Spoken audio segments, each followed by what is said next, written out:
நூற்றாண்டுகளுக்கு ஒரு முறை வரக்கூடிய ஒரு அதிசயங்கள் என்று ஒரு 4 நடந்திருக்கிறது என்று நான் சொல்லுவேன். 2004 சுனாமி, 2015 டிமானிட்டைசேஷன், 2020 கொரோனா, 2026 விஜய் பதவியேற்பு. இவர்தான் டால் லீடர். ஏன்னா ரமேஷ், சுரேஷ், ராமசாமி, குப்புசாமி யாரை நிக்க வச்சாலும் அவங்களுக்காக ஓட்டு போடல, விஜய்க்காக ஓட்டு போட்டிருக்காங்க. கிட்டத்தட்ட பழைய எம்ஜிஆர் நம்ம பார்க்க போறோம். இந்த கிட்ஸ் எல்லாம் நம்ம அதை பார்த்தது இல்லை. கிட்டத்தட்ட இது ஒரு புது பேட்டர்ன் பார்க்க போறோம். இது தமிழ்நாட்டுக்கு புதுசு. திமுக இருந்தது, அண்ணா திமுக இருந்தது, சராசரியாக 2 பேரும் 25% ஓட்டு வச்சிருக்கும் பொழுது இந்த மாநிலத்தில் கட்சி ஆரம்பித்த 2 ஆண்டுகளில் ஒருவர், அனுபவமே இல்லாத ஒருவர் ஆட்சியை பிடிப்பது என்பது 34% வாக்குகளை வாங்குவது அந்த அரிதினும் ஒரு நிகழ்வு தான். வெரி குட், ஐ அப்ரிசியேட் பெரியப்பா.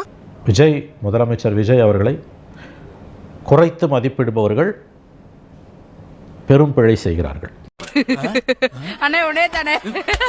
விஜயை குறைத்து மதிப்பிடுபவர்கள் பெரும் பிழையை செய்கிறார்கள். அவருக்கு முன்னால் இருக்கக்கூடிய சவாலின் உண்மையான பரிமாணம், அதனுடைய லென்த் அண்ட் பிரெத் அவருக்கு நன்றாகவே தெரிந்திருக்கிறது என்று தான் நான் பார்க்கிறேன். திரும்பி போகிற ஐடியாவே இல்லை. ஐ ஆம் கமிங்.